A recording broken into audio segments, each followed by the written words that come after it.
నేను ఇప్పటికీ సిన్సియర్గా చెప్తున్నటువంటి విషయం ఏంటంటే, అంటే ఎంఏ చదువుకున్నాను కాబట్టి అప్పుడు కాస్త ఈ మహాభారతంలో ఉన్న పద్యాలు అవి చదువుకొని కంఠస్థం చేయకపోతే మార్కులు రాకపోతే క్లాస్ రాకపోతే ఉద్యోగం రాదు. అందుకని చదువుకున్నప్పుడే తప్ప మహాభారతం మీద అత్యద్భుతమైనటువంటి ప్రేమ ఉండి చదువుకున్న వాడిని కాదు. ఇది అక్షర సత్యం.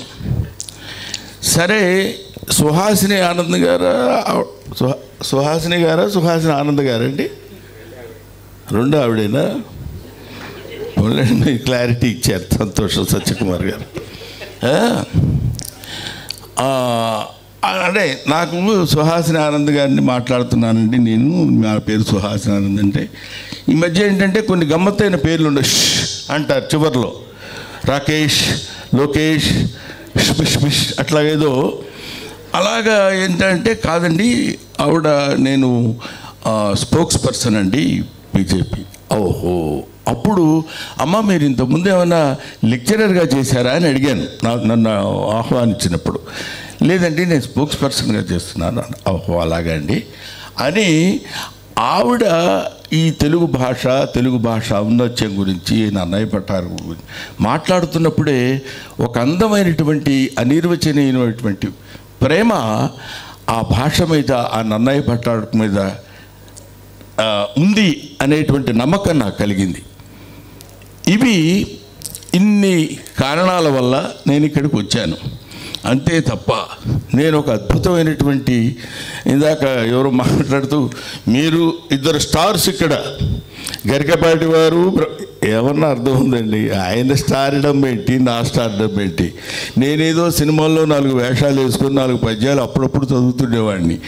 నాకును ఒక మహాపండితుడు ఆయన, సకల కావ్యాల్ని ఆపోసన పెట్టినవాడు. దానికి ఈ రోజుల్లో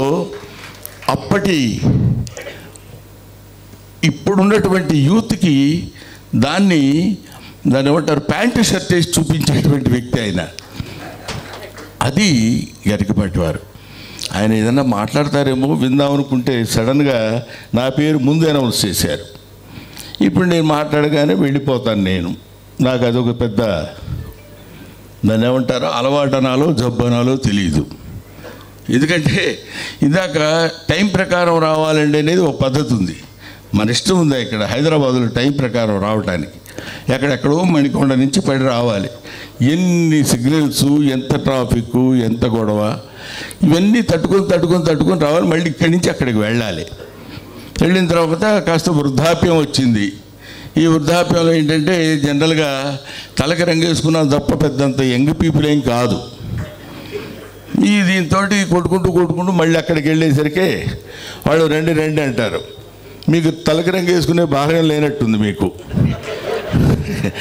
ఎందుకంటే ఆ బాధ మీకు అంత అది తెలియదు. ఉన్న దగ్గర నుంచి ఇది ఒక పెద్ద ప్రాబ్లం.